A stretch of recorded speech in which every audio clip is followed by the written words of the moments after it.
بسم اللہ الرحمن الرحیم الحمد للہ نحمده ونستعینه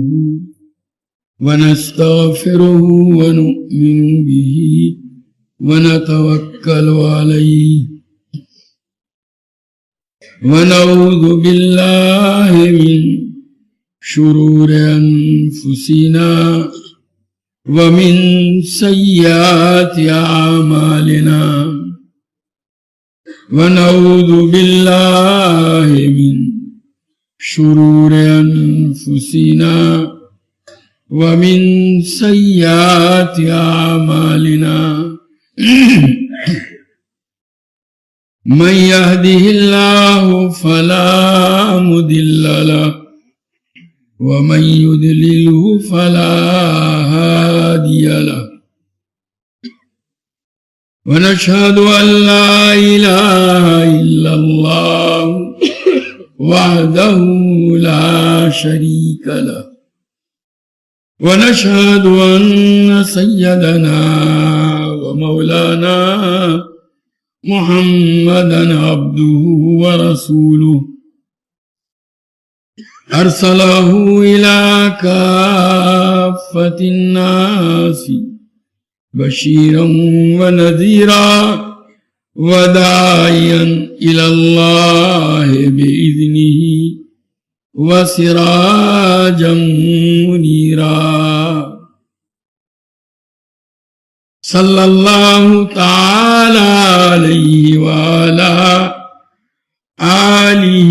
واصحابہ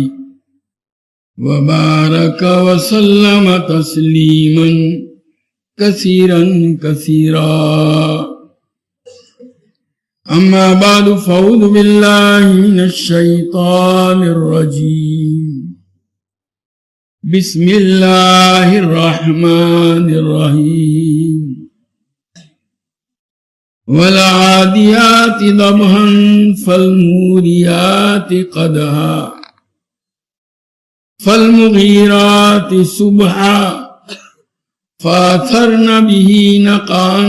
فوسطن به جمعا ان الانسان لربه لقنود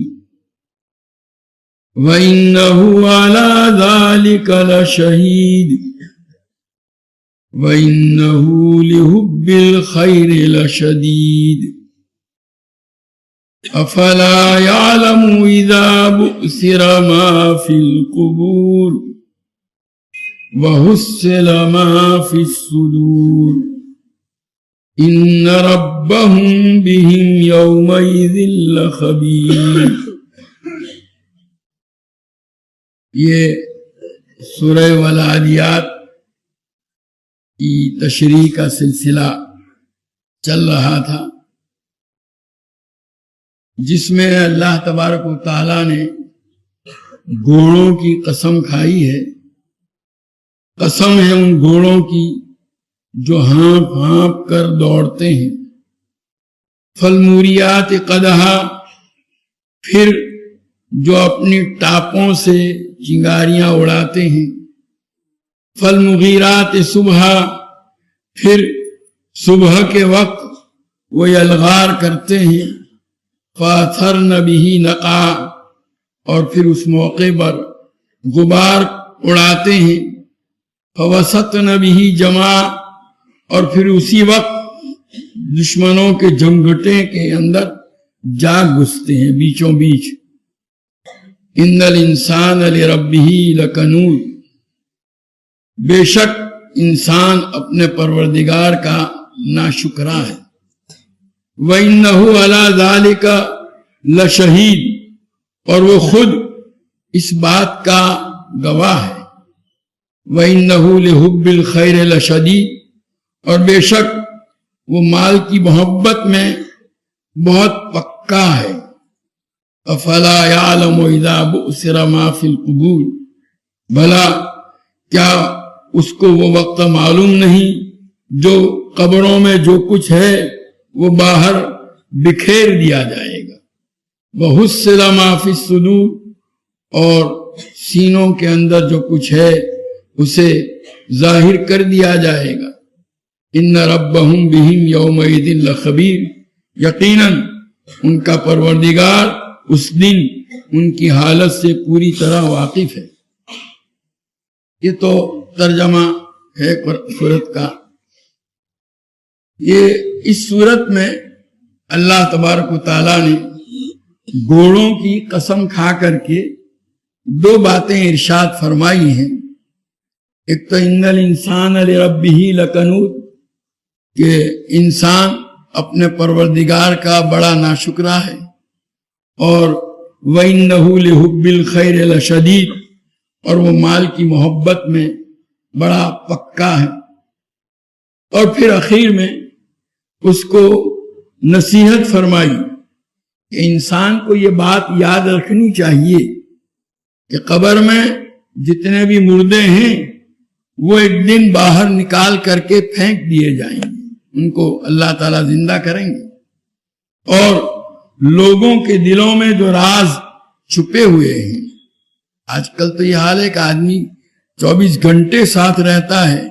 لیکن اپنے ساتھی کے دل میں کیا راز ہے اس کو معلوم نہیں، لیکن اس روز لوگوں کے دلوں میں جو راز چھپے ہوئے ہیں وہ سب باہر آ جائیں گے، اور اس وقت لوگوں کو پتہ چل جائے گا کہ اللہ تبارک تعالیٰ ان کی ایک ایک بات سے پوری طرح واقف تھے۔ یعنی اس وقت گویا لوگ اس بات کو اپنی آنکھوں سے دیکھ لیں گے۔ یہ خلاصہ ہے سورت کے اس مضمون کا۔ اب یہاں گزشتہ مجلس میں بتلایا تھا کہ گھوڑا ایک ایسا جانور ہے جس کو اللہ تبارک و تعالیٰ نے جو خوبیاں عطا فرمائی، اس میں ایک سب سے بڑی خوبی کہ وہ اپنے مالک کا وفادار ہے۔ اس کا مالک تھوڑی سی خدمت اس کی کرتا ہے، اس کے دانہ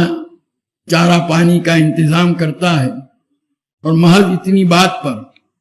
حالانکہ نہ اس کو پیدا کیا نہ اس کو آزادی اس انسان نے، اور یہ دانہ پانی بھی اللہ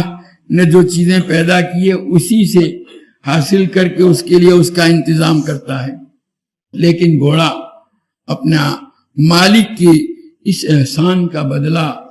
ایسی وفاداری کی شکل میں دیتا ہے کہ وہ دشمنوں کے جمگٹے میں، دشمنوں کے لشکر میں جو اپنے ہاتھ میں تلوار لیے ہوئے ہیں، کاندھوں پر جو نیزہ لگائے ہوئے ہیں، ان میں گھس جاتا ہے، اپنی جان کی پرواہ نہیں کرتا، اپنے مالک کے لیے اپنی جان تک کو وہ جوکھوں میں ڈال دیتا ہے اور قربان کر لیتا ہے۔ یہ گھوڑوں کی اس وفاداری کو گویا ان قسموں کی شکل میں اللہ تبارک تعالیٰ نے بیان کیا ہے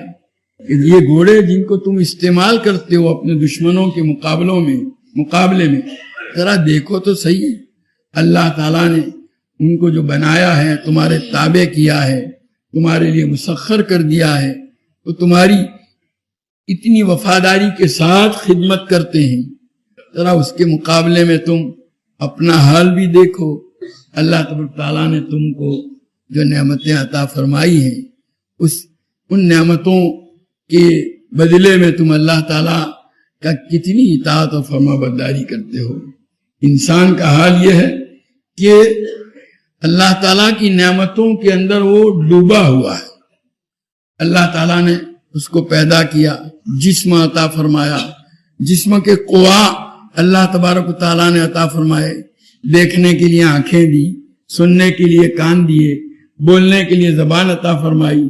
اور اپنے کاموں کو انجام دینے کے لیے ہاتھ دیے، چلنے کے لیے اللہ تعالیٰ نے پاؤں عطا فرمائے، سوچنے کے لیے دل و دماغ عطا فرمایا، اور پھر ہر وقت اللہ کی بے شمار نعمتوں کے اندر وہ ڈوبا ہوا ہے، اللہ کی نعمتوں کو برابر ہر وقت استعمال کرتا رہتا ہے۔ اس کے باوجود کیا حال ہے انسان کا؟ باری تعالیٰ فرماتے ہیں ان الانسان لربہ لکنود،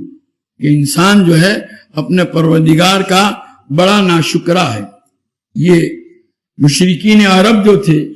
وہ اللہ تبارک تعالیٰ کی جو ناشکری کرتے تھے، تو میں نے اگلی مجلس میں بتلایا تھا کہ حضرت شاہ عبدالعزیز صاحب دہلوی رحمۃ اللہ علیہ نے ناشکری کی 3 شکلیں بیان کی ہے. اس میں سب سے بڑی ناشکری جو ہے، جو انسان یہ مشرکین کرتے ہیں اللہ تبارک تعالیٰ کے ساتھ، وہ شرک کی شکل میں. کیسے؟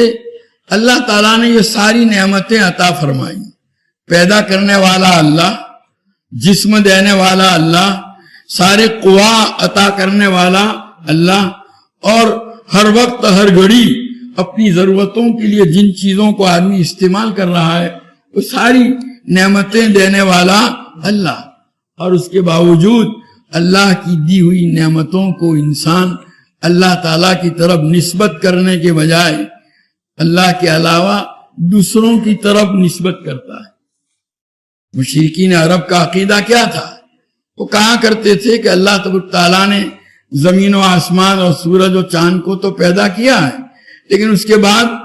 اللہ تعالیٰ نعوذ باللہ اب معطل ہو کر کے بیٹھ گئے ہیں. دوسرے کام جو ہیں،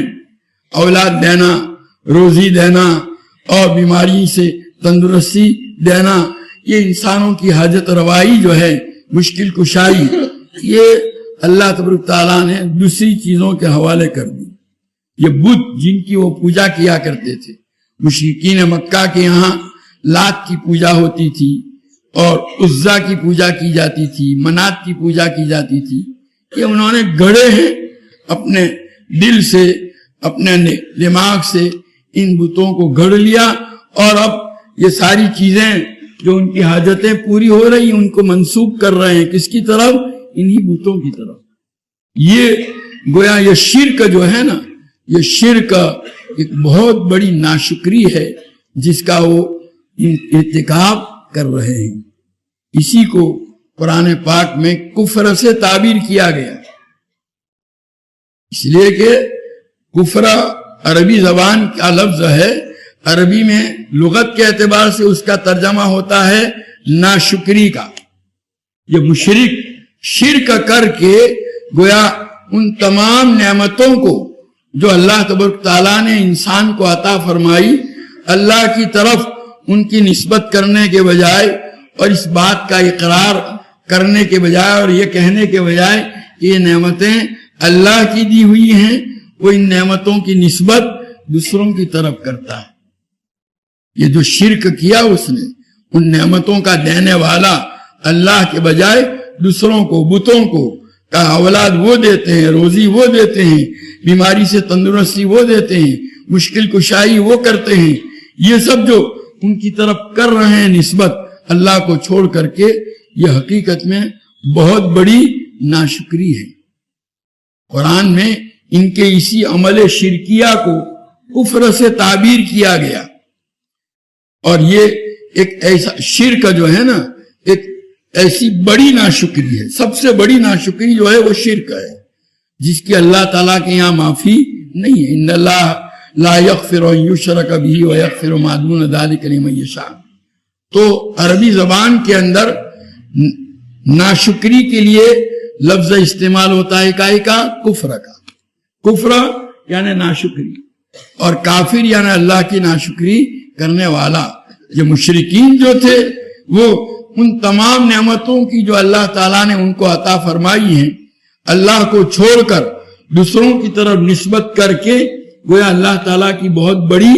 ناشکری کا ارتکاب کر رہے تھے. اس لیے ان کو قرآن نے کہا کیا؟ کافر. کفر یعنی ناشکری، کافر یعنی ناشکری کرنے والا. قرآن میں بھی آیا ہے لفظ کفر اسی معنی میں، لئن شکرتم لازیدنکم ولئن کفرتم ان عذابی لشدید، کہ اگر تم شکر کرو گے تو میں تمہاری نعمتوں میں اضافہ کروں گا، اور اگر تم نے ناشکری کی تو میری پکڑ، میری گرفت، میرا عذاب بڑا سخت ہے. دیکھو یہاں کفرتم کا معنی ناشکری کا ہے. قرآن میں بھی لفظ کفر ناشکری کے معنی میں آیا ہے، حدیث پاک میں بھی ناشکری کے معنی میں آیا ہے لفظ کفر. چنانچہ بخاری شریف میں روایت ہے، نبی کریم صلی اللہ تعالی علیہ وسلم نے ارشاد فرمایا کہ یہ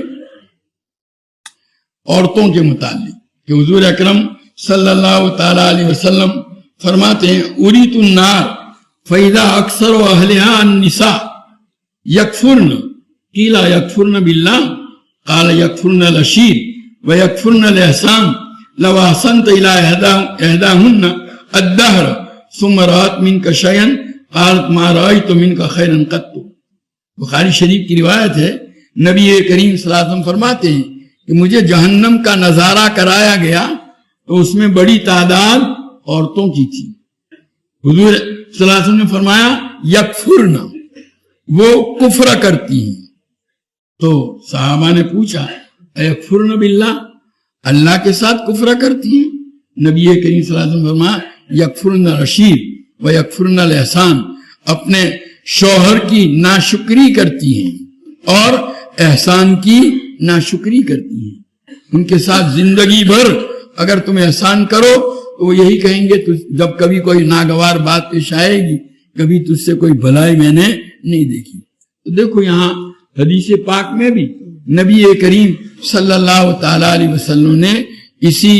ناشکری کو تعبیر کیا ہے کیسے؟ کفر سے۔ یہ کافر جو ہے چونکہ سب سے بڑی ناشکری کا مرتکب ہے، اسی لیے اس کو یہ لقب قرآن پاک کے اندر دیا گیا کہ مشرکین شرک کر کے اللہ کی دی ہوئی نعمتوں کی نسبت اللہ تعالیٰ کی طرف کرنے کے بجائے جو ہے وہ دوسروں کی طرف کرتے ہیں، دوسروں کو گویا نعمت دینے والا، مشکل کشا، داتا مانتے ہیں، اس لیے ان کو کافر سے تعبیر کیا گیا۔ بلکہ ان کا حال تو یہ ہے کہ قرآن کے اندر باری تعالیٰ نے ان کے متعلق جو ہے بتلایا، فرمایا کہ ان کا حال یہ ہے کہ جب ان کو کوئی تکلیف پہنچتی ہے نا تو اس وقت اللہ کو پکارتے ہیں۔ کشتی کا سفر کرتے تھے، کشتی میں جب سفر کرتے ہیں اور وہ کشتی جو ہے طوفان میں پھنس جاتی ہے، آگے پیچھے پہاڑوں جیسی موجیں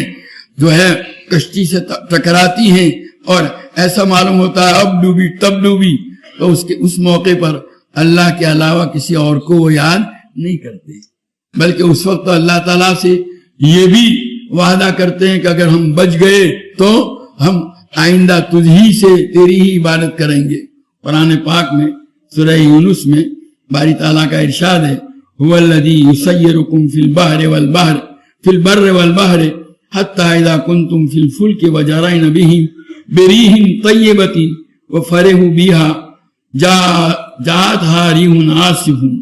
کہ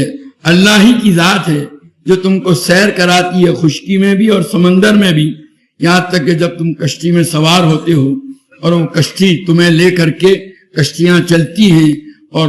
ہوا بہت عمدہ ہوا میں اطمینان کے ساتھ مرضی کے مطابق، اور تم بھی اپنے اس سفر کی وجہ سے خوش و خرم ہوتے ہو اور اچانک تیز و تند ہوا آ جاتی ہے، وجاءہم الموج من کل مکان، اور ہر طرف سے کشتی کو موجیں سمندر کی گھیر لیتی ہیں، وَظَنُّوا أَنَّهُمْ أُحِيطَ بِهِمْ، اور اب ان کو یہ خیال ہونے لگتا ہے کہ اب تو ہم جو ہے مارے گئے، موت آ گئی، ہم پھنسے۔ دعوا اللہ مخلصین لہ الدین، خالص اللہ کی کو جو ہے اللہ ہی کے لیے گویا یہ کرتے، دین کو خالص کرتے ہوئے، یعنی کسی کی شرکت کیے بغیر اللہ ہی سے دعا کرتے ہیں، اللہ ہی کو پکارتے ہیں۔ لَإِنْ أَنْجَيْتَنَا مِنْ هَذِهِ لَنَكُونَنَّ مِنَ الشَّاكِرِينَ، وعدہ کرتے ہیں اللہ سے، اللہ اگر اس مصیبت سے آپ نے ہم کو نجات دی تو ہم جو ہے شکر گزار بندوں میں سے ہو جائیں گے۔ باری تعالیٰ فرماتے ہیں فَلَمَّا أَنْجَاهُمْ إِذَا يَبْغُونَ فِي الْأَرْضِ، جب اللہ تعالیٰ اس مصیبت سے ان کو نجات دیتے ہیں اور صحیح سلامت وہ پہنچ جاتے ہیں کنارے کے اوپر، تو پھر جو ہے بغاوت پر اتر آتے ہیں، ناحق کی بغاوت۔ تو گویا ان کا مزاج بن گیا ہے کہ مصیبت آتی ہے تو اللہ کو پکارتے ہیں، وعدہ بھی کرتے ہیں، ان کا ایک مزاج تھا۔ ویسے وہاں سیرت میں واقعہ ہے فتح مکہ کے موقع پر جب نبی کریم صلی اللہ تعالی علیہ وسلم مکہ میں داخل ہو رہے تھے، آپ نے سب کے لیے عام امن و امان کا اعلان فرمایا تھا۔ البتہ کچھ مجرم ایسے تھے کہ جن کے لیے معافی نہیں تھی، ان کے لیے امان نہیں تھا. ان میں حضرت اکرمہ رضی اللہ تعالیٰ عنہ جو ابو جہل کے بیٹے تھے، کیونکہ وہ بھی بڑے سخت دشمن تھے اپنے باپ کی طرح، ان کے لیے بھی یہی اعلان کیا گیا تھا کہ امان نہیں ہے. جب نبی کریم صلی اللہ تعالیٰ علیہ وسلم فاتحانہ داخل ہو چکے تو انہوں نے دیکھا کہ اب تو ہمارے لیے جو ہے قتل کے علاوہ اور کوئی فیصلہ نہیں ہے. وہ بھاگ کھڑے ہوئے، یمن چلے گئے اور یمن سے سوچا کشتی میں بیٹھ کر کے وہ وہاں حبشہ چلے جائیں. چنانچہ کشتی میں سوار ہوئے. کشتی ابھی تو کنارے سے تھوڑی دور پہنچی تھی کہ فوراً جو ہے وہ موجوں نے آ کر کے گھیر لیا، طوفان میں پھنس گئی. وہ لات اور عزا کو پکارنے لگے. کشتی والوں نے کہا کہ یہاں لات اور عزا تمہاری مدد نہیں کریں گے، ایک اللہ کو پکارو. انہوں نے کہا کہ اگر یہ ایک اللہ یہاں نجات دے سکتا ہے تو خشکی میں بھی وہی نجات دینے والا ہے. اللہ نے اگر مجھے یہاں سے صحیح سلامت نکال دیا تو میں حضرت محمد صلی اللہ علیہ وسلم کے ہاتھوں میں جا کر کے اپنا ہاتھ دوں گا اور ان کو جو ہے بڑا شریف اور معاف کرنے والا پاؤں گا. چنانچہ جو ہے طوفان ختم ہوا اور پھر دوبارہ کنارے پر جب صحیح سلامت پہنچے، ادھر ان کی جو بیوی تھی ام حکیم ابن حارث ابن ہشام، ان کی چچازاد بہنی ہوتی ہے. حارث ابن ہشام ابو جہل کے بھائی ہیں اور وہ فتح مکہ کے موقع پر ایمان لائے تھے. تو انہوں نے جا کر نبی کریم صلی اللہ تعالیٰ علیہ وسلم سے ان سے اپنے شوہر کے لیے امان حاصل کر لیا. اور پھر وہ ان کی تلاش میں یہاں پہنچی، ان کی ملاقات ہوئی تو انہوں نے کہا بھائی میں نے تو آپ کے لیے امان حاصل کر لیا، ان کی خدمت میں چلو، ان سے زیادہ مہربان اور شفیق کسی اور کو نہیں پاؤ گے آپ. چنانچہ وہ ان کے ساتھ پہنچے. جب حضور اکرم صلی اللہ تعالیٰ علیہ وسلم کی خدمت میں پہنچے ہیں تو اس سے پہلے آپ صلی اللہ علیہ وسلم کا یہ انداز بھی دیکھو کہ وہ جب قریب سے پہنچنے والے تھے، حضور صلی اللہ علیہ وسلم نے صحابہ سے فرمایا کہ اکرمہ جو ہیں وہ متی اور فرما بردار ہو کر کے آ رہے ہیں. ان کے باپ ابو جہل کو برا بھلا مت کہنا کہ مردوں کو برا بھلا کہنے سے زندوں کو تکلیف ہوتی ہے. یہ اخلاق ہمیں سکھا رہے ہیں ہم کو نہیں. ابو جہل جو آپ کا جو ہے جانی دشمن تھا، سخت دشمن، اس امت کا فرعون جس کو کہا گیا ہے، لیکن آپ صلی اللہ علیہ وسلم اس کو بھی برا بھلا کہنے سے اسی لیے روک رہے ہیں کہ ان کی وجہ سے دوسروں کو تکلیف نہ ہو. آج وہ اخلاق ہمیں اپنے اندر پیدا کرنے کی ضرورت ہے. بہرحال جب وہاں پہنچے ہیں تو یہ ان کی بیوی جا کر کے پردے میں برقعے میں تھی، کھڑی ہو گئی. انہوں نے جا کر کے نبی کریم صلی اللہ علیہ وسلم سے عرض کیا کہ اس نے مجھے بتلایا ہے کہ آپ نے مجھے امان دے دی ہے. تو کہا ہاں. چنانچہ آپ اسی وقت ایمان لے آئے. تو بہرحال میں عرض کرنا چاہتا ہوں کہ ایک عام مزاج تھا ان لوگوں کا کہ کشتی کے اندر پھنستے تھے تو اللہ کو پکارتے تھے. باری تعالیٰ فرماتے ہیں جو شرک ہی میں مبتلا ہیں، جن کو ایمان کی سعادت حاصل نہیں ہوئی، وہ اس وقت تو اللہ تعالیٰ سے یہی وعدہ کرتے ہیں کہ ہم جو ہے اپنا حال درست کر لیں گے، لیکن پھر جب جو ہے نجات مل جاتی ہے تو پھر اپنی بغاوت پر اتر آتے ہیں. ایک اور موقع پر اللہ تبارک تعالیٰ کا ارشاد قرآن میں اسی سورہ یونس میں وَإِذَا مَسَّ الْإِنسَانَ الضُّرُّ دَعَانَا لِجَنبِهِ أَوْ قَاعِدًا أَوْ قَائِمًا. انسان کو جب تکلیف اور مصیبت پہنچتی ہے نا تو باری تعالیٰ فرماتے ہیں کہ ہم کو پکارتا ہے، لیٹے لیٹے بھی، بیٹھے بیٹھے بھی، کھڑے کھڑے بھی، ہمیں ہی پکارتا ہے. فَلَمَّا كَشَفْنَا عَنْهُ ضُرَّهُ مَرَّ كَأَن لَّمْ يَدْعُنَا إِلَىٰ ضُرٍّ مَّسَّهُ. کہ اب جب اس کی تکلیف کو ہم دور کرتے ہیں تو ایسا جو ہے وہ نکل جاتا ہے جیسا معلوم ہوتا ہے کبھی ہم کو اس نے پکارا ہی نہیں. یہ انسان کا مزاج. تو بہرحال مشرکین مکہ جو تھے ان کا بھی حال یہی تھا، اہل عرب کے مشرکین کا. تو یہ سب کچھ گویا سب سے بڑی ناشکری، جیسا کہ میں عرض کرتا ہوں کہ سب سے بڑی ناشکری جو ہے وہ شرک، کہ وہ ان ساری نعمتوں کی نسبت بجائے اللہ تعالیٰ کی طرف کرنے کے بتوں کی طرف کیا کرتے تھے. اور پھر جو ہے اس کے بعد ان نسبت کے بعد آگے عبادت کا جہاں مرحلہ آتا تھا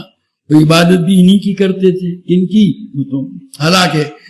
اصل تو منعم حقیقی جو ہے اللہ تبارک تعالیٰ ہے، اسی نے یہ نعمتیں عطا فرمائی. اس کی نعمتوں کا شکر یہ ہے کہ ہم اسی کی اطاعت و فرما برداری کریں، اسی کی عبادت کریں، اس کے ساتھ کسی کو شریک نہ ٹھہرائیں۔ تو بہرحال یہ جو سب سے بڑی ناشکری کے مرتکب تھے وہ یہ حضرت شاہ صاحب فرماتے ہیں یہ شرک جو ہے نا وہ سب سے بڑی ناشکری ہے، اور اسی کے نتیجے میں وہ پھر بتوں کی عبادت کرتے ہیں۔ تو بہرحال اسی انسان کو جو بڑا ناشکرا کہا، اس کی ایک وجہ تو یہ ہے کہ ان نعمتوں کی نسبت اللہ کے بجائے دوسروں کی طرف، اور ان نعمتوں کی وجہ سے اللہ کی اطاعت و عبادت اور فرما برداری کرنی چاہیے، اس کے بجائے بتوں کی عبادت کرتے ہیں، ان کے سامنے سجدہ کرتے ہیں۔ اور یہ تو مشرکین کا حال بیان کیا کہ وہ اللہ تعالیٰ کے ساتھ شریک ٹھہراتے تھے اور ان بتوں کو جو ہے ان نعمتوں کا دینے والا مانتے تھے اور ان کی عبادت اور ان کے سامنے سجدہ کرتے تھے۔ لیکن افسوس کی بات یہ ہے کہ آج کا مسلمان جو اپنے آپ کو مسلمان کہتا ہے، لا الہ الا اللہ پڑھا، اللہ کی وحدانیت کا اس نے اقرار کیا، اور اس کے باوجود جو ہے وہ محبت اور عقیدت کے نام پر ان تمام چیزوں کی نسبت جو ہے اللہ کے بندوں کی طرف کرتے ہیں۔ یعنی ویسے اللہ تعالیٰ کے نیک بندوں سے، اہل اللہ سے، اولیاء سے، انبیاء سے، ان سے محبت رکھنا، ان سے عقیدت رکھنا، یہ تو ایمان کا جز ہے، ایمان کا حصہ ہے۔ لیکن اسی عقیدت اور محبت کے نام پر وہ تمام چیزیں جو اللہ تبارک تعالیٰ کے ساتھ خاص ہیں ان کی نسبت ان کی طرف کرنا، جو کام یہ کرتے تھے مشرکین مکہ، آج کا مسلمان جو ہے اہل اللہ کی عقیدت و محبت کے نام پر انہی چیزوں کی نسبت ان کی طرف کرتے ہیں۔ تو یہ وہ کام جو مشرکین نے کیا اور سب سے بڑی ناشکری کے مرتکب ہوئے، وہی آج ہو رہا ہے۔ اور جو ہے وہ حضور اکرم صلی اللہ تعالیٰ علیہ وسلم نے تو باقاعدہ اس سے بہت اہتمام کے ساتھ منع فرمایا۔ حضور صلی اللہ علیہ وسلم نے تو گویا اللہ تعالیٰ کے بندوں کے ساتھ، نیک بندوں کے ساتھ عقیدت ہونی چاہیے، محبت ہونی چاہیے، لیکن اس عقیدت و محبت کے اندر اتنا آگے نہ بڑھ جائے آدمی کہ جو چیزیں اللہ تبارک تعالیٰ کی خصوصیت ہیں وہ ان کے لیے ثابت کرنے لگے۔ حضور اکرم صلی اللہ علیہ وسلم نے امت کو اس سے آگاہ کیا، ڈرایا۔ حدیث میں آتا ہے لا تطرونی کما اطرت النصارى عیسی ابن مریم، تم میری تعظیم میں، میری تعریف میں اتنا مبالغہ مت کرو کہ جو نصارہ نے حضرت عیسیٰ علیہ نبینا علیہ السلام کی تعظیم اور ان کی جو ہے اس کے اندر کیا ہے کہ ان کو وہ اللہ کا بیٹا بنا دیا، اللہ کا ایک حصے دار بنا دیا، اور مجھے وہی کہو کہ میں تو اللہ کا بندہ اور اس کا رسول۔ حضور نے اپنے متعلق یہ فرمایا، تو دوسروں کا حال تو کیا ہوگا؟ اور حضور اکرم صلی اللہ تعالیٰ علیہ وسلم جو ہے باقاعدہ بڑی تاکید کے ساتھ جو ہے صحابہ کو اس کی طرف متوجہ کرتے تھے۔ حدیث میں آتا ہے نبی کریم صلی اللہ تعالیٰ علیہ وسلم نے اپنی اس بیماری میں جس میں آپ کا انتقال ہوا، بخاری شریف میں حضرت عائشہ اور ابن عباس رضی اللہ تعالیٰ عنہ دونوں کی روایت ہے، حضور جب لیٹے ہوئے تھے، چادر اوڑھے ہوئے تھے، کبھی ذرا جو ہے دم گھٹتا تھا تو چہرہ کھول دیتے تھے۔ اس موقع پر حضرت عائشہ رضی اللہ تعالیٰ عنہ فرماتی ہیں کہ آپ کی زبان مبارک پر یہ الفاظ تھے لعنت اللہ علی الیہود والنصارى اتخذوا قبور انبیائہم مساجدا، کہ اللہ کی لعنت ہو یہود اور نصارہ پر کہ انہوں نے حضرات انبیاء علیہ السلام کی قبر کو جو ہے سجدہ گاہ بنا لیا، ان کا سجدہ کرتے ہیں۔ یحذر ما صنعوا، کہ وہ گویا ڈرا رہے ہیں نبی کریم صلی اللہ علیہ وسلم لوگوں کو، امت کو، کہ ایسا مت کرنا، ان حضرات نے جو حرکت کی اس حرکت کے ارتکاب سے ہمیں بچا رہے ہیں یہ فرما کر، گویا وہ لوگ لعنت کے حقدار اس لیے ہوئے کہ انہوں نے ان کی قبروں کو سجدہ کیا۔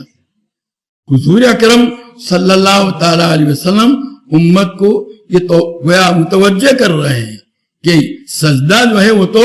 اللہ ہی کا حق ہے۔ ایک مرتبہ آپ صلی اللہ علیہ وسلم تشریف فرما تھے اور جو ہے ایک اونٹ نے آ کر کے آپ کو سجدہ کیا، اور پھر آپ نے اپنا کان اس کے منہ کے قریب کیا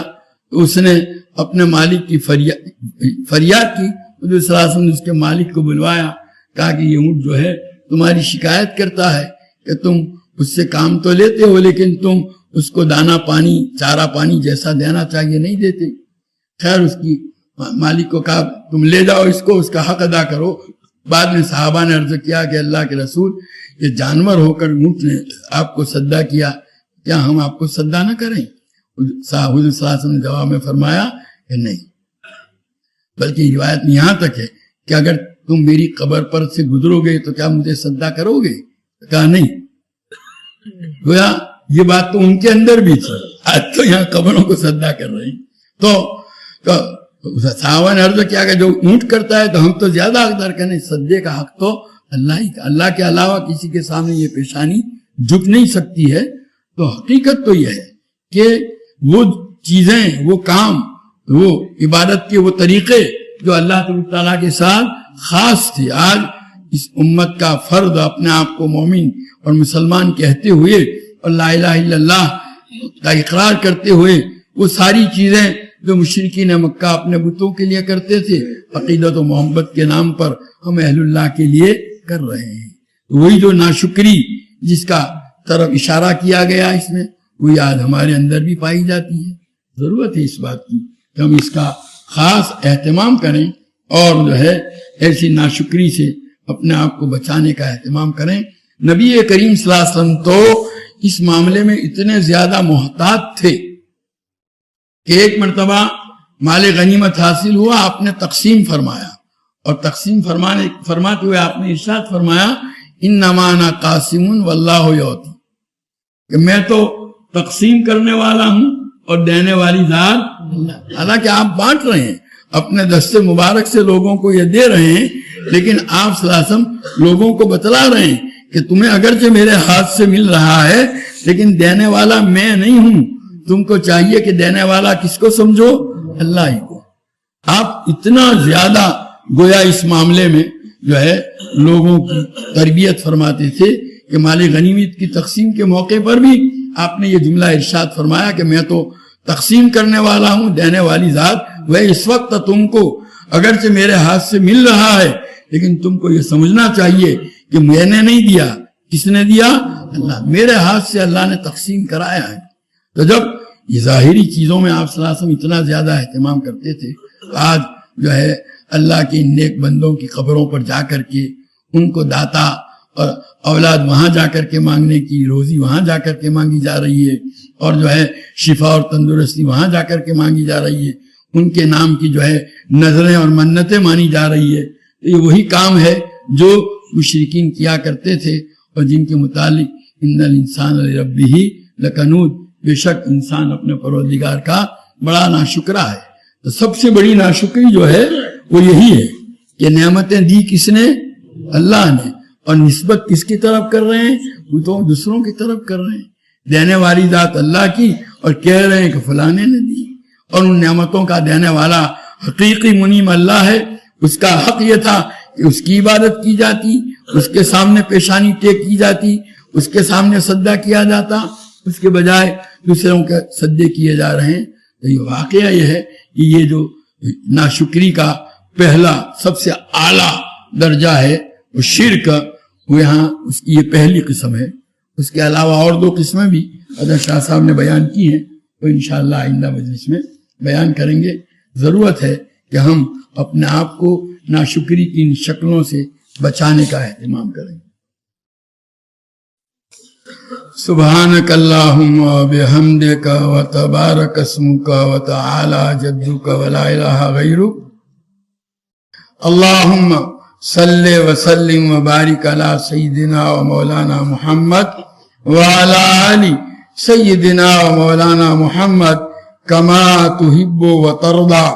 بعدد ما تحب و ترضى. ربنا ظلمنا انفسنا وإن لم تغفر لنا وترحمنا لنكونن من الخاسرين. ربنا آتنا في الدنيا حسنة وفي الآخرة حسنة وقنا عذاب النار. ربنا هب لنا من أزواجنا وذرياتنا قرة أعين واجعلنا للمتقين إماما اللهم وفقنا لما تحب وترضى من القول والعمل والفعل والنية والهدى اللهم اجعلنا هادين مهتدين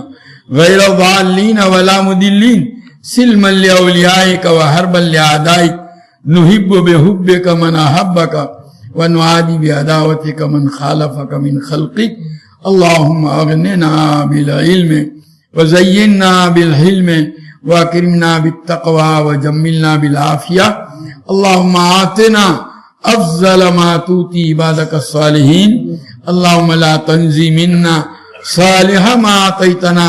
اللهم استر عوراتنا وآمن رواتنا اللهم أحسن عاقبتنا في الأمور كلها واجرنا من خزي الدنيا وعذاب الآخرة اے اللہ تو ہمارے گناہوں کو معاف فرما ہماری خطاؤں سے درگزر فرما گنہگار ہیں خطا کار ہیں قصوروار ہیں اب تک کی ہماری زندگی تیری نافرمانیوں میں گزری تو نے جن کاموں کو کرنے کا حکم دیا ان کو بجا نہیں لائے جن چیزوں سے تو نے منع فرمایا انہی کا ارتکاب کرتے رہے گناہ کر کر کے لذتیں حاصل کرتے رہے اور تیرا دیا ہوا رزق کھا کھا کر تیرا مقابلہ کرتے رہے اے اللہ اگر تو نے ہماری مغفرت نہیں فرمائی ہمارا کوئی ٹھکانہ نہیں رہے گا مولا معاف کر دے مولا معاف کر دے مولا معاف کر دے تجھے معافی بہت پسند ہے بندے جب تجھ سے اپنے گناہوں کی مغفرت چاہتے ہیں خوش ہو کر تو اپنے فرشتوں سے کہتا ہے کہ یہ بندہ جانتا ہے کہ اس کے گناہوں کو میرے علاوہ کوئی معاف نہیں کر سکتا یقیناً اے اللہ ہمارے گناہوں کو آپ ہی معاف کر سکتے ہیں ہماری مغفرت فرما ہمارے والدین کی مغفرت فرما ہمارے اہل و عیال کی مغفرت فرما ہمارے بھائی بہن اور ہماری اولاد در اولاد کی مغفرت فرما ہمارے اعزاء اور اقارب کی مغفرت فرما ہمارے اساتذہ اور مشائخ کی مغفرت فرما ہمارے دوست اور احباب کی مغفرت فرما ہمارے مخلصین و محبین متعلقین و محسنین کی مغفرت فرما اے اللہ جنہوں نے ہم سے دعاؤں کے لیے کہا لکھا جو ہم سے دعاؤں کی توقع اور امید رکھے ہوئے ان کی مغفرت فرما تمام مؤمنین و مومنات مسلمین و مسلمات پوری امت محمدیہ کی مغفرت فرما ہمارے چھوٹے اور بڑے ظاہر اور پوشیدہ اگلے اور پچھلے سارے گناہوں کو معاف فرما ہماری سیئات کو اے اللہ حسنات سے مبدل فرما گناہوں کی نفرت اور نیکیوں کی رغبت ہمارے قلوب کے اندر ڈال دے ایک لمحے کے لیے بھی اے اللہ تیری معصیت اور تجھ سے غفلت میں مبتلا ہونے سے ہماری پوری حفاظت فرما اے اللہ تیری مرضیات پر ہم کو زیادہ سے زیادہ چلا کر تیری نامرضیات سے ہماری پوری حفاظت فرما نبی کریم صلی اللہ تعالی علیہ وسلم کے طریقوں اور سنتوں کو اپنی زندگی کے ہر شعبے میں جاری کرنے اور اپنانے کی تو ہمیں توفیق و سعادت عطا فرما حضور اکرم صلی اللہ تعالی علیہ وسلم کے طریقوں کی محبت اور غیروں کے طریقوں کی نفرت ہمارے قلوب کے اندر ڈال دے اے اللہ ایک لمحے کے لیے بھی اے اللہ تجھ سے غفلت میں مبتلا ہونے سے ہماری پوری حفاظت فرما اے اللہ ہم پر اپنا خصوصی فضل فرما دے دوام ذکر اور دوام طاعت کی ہمیں توفیق عطا فرما تمام اعمال میں اخلاص اتباع اور احتساب کی کیفیت نصیب فرما ہمیں ہمارے اہل و عیال اور تمام متعلقین کو اے اللہ صحت قوت عافیت سلامتی دنیا آخرت کی بھلائیوں سے مالا مال فرما ہماری تمام ضروریات کی تو اپنے خزانہ غیب سے کفالت فرما ہمیں کسی کا محتاج و دستنگر نہ بنا ہماری روزیوں میں برکت اور وسعت عطا فرما اے اللہ ہماری اولادوں کو عقائد حقہ علوم نافعہ اعمال صالحہ اخلاق فاضلہ سے آراستہ فرما برے اخلاق برے کردار و گفتار برے عادات و اطوار بری صحبتوں برے ماحول کے برے اثرات اور برے لوگوں کی بری عادتوں کا نشانہ بننے سے ان کی پوری حفاظت فرما اپنی شان ربوبیت سے اے اللہ تو ان کی تربیت فرما کر ان کو ہماری آنکھوں کی ٹھنڈک ہمارے دلوں کا سرور ہمارے لیے صدقہ جاریہ اور ہماری امیدوں سے بڑھ کر کے بنا دے اے اللہ آج کی اس مجلس میں جس بچے نے اپنے حفظ کی تکمیل کی ہے اس کو بے انتہا قبول فرما اے اللہ جس طرح اس کے سینے کو قرآنی الفاظ سے تو نے مزین فرمایا، قرآنی علوم و معارف سے بھی اس کو مالا مال فرما، قرآنی اعمال صالحہ کا اس کو اہتمام نصیب فرما، قرآنی اخلاق فاضلہ سے اس کو آراستہ فرما، رات اور دن کی مختلف گھڑیوں میں زیادہ سے زیادہ قرآن پاک کی تلاوت کر کے اس کا حق حفظ ادا کرنے کی توفیق و سعادت عطا فرما۔ اے اللہ، حفظ کی تکمیل پر جو وعدے تو نے اپنے حبیب پاک صلی اللہ تعالی علیہ وسلم کی زبان مبارک سے دیے ہیں، ان وعدوں کو اس بچے، اس کے والدین، اس کے اساتذہ، اس کے مربیوں اور اس کے اہل خاندان کے حق میں پورا فرما۔ جنہوں نے بھی اپنی اولاد کو حفظ میں لگا رکھا ہے، اے اللہ ان کے لیے حفظ کی تکمیل کو آسان فرما۔ اے اللہ ہمیں اور ہمارے تمام متعلقین اور ماتحتوں کو نماز کا قائم کرنے والا بنا دے، نماز کا عشق و محبت ہمارے دلوں کے اندر ڈال دے، نماز کو ہماری آنکھوں کی ٹھنڈک بنا۔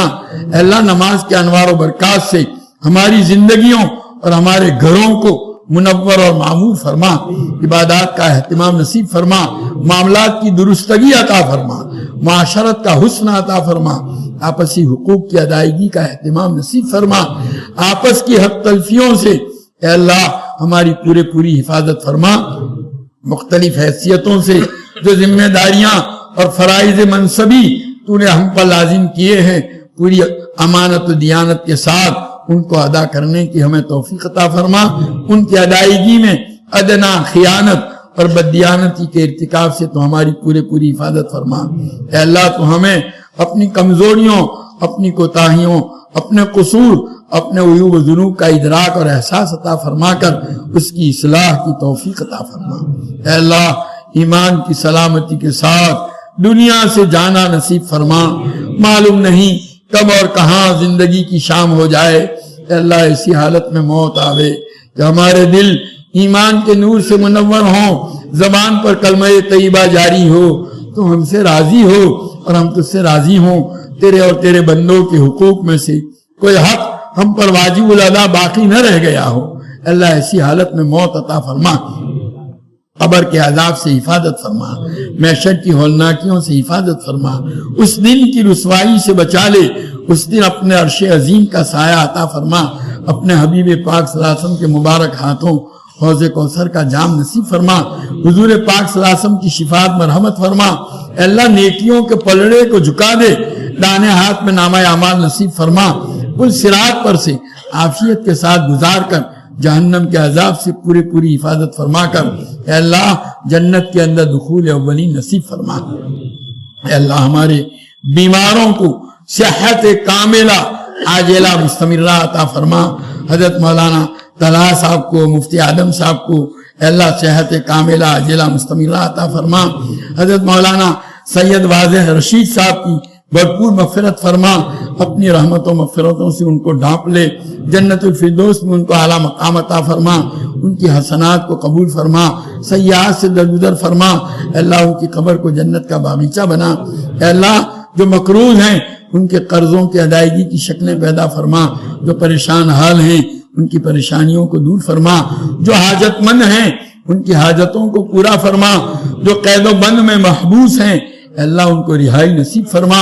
جو مقدمات میں ماخوذ ہیں ان کو بری فرما، جو جس مصیبت میں گرفتار ہے اے اللہ اس کو اس سے نجات عطا فرما، بے گھروں کو گھر عطا فرما، بے سہاراؤں کو سہارا عطا فرما،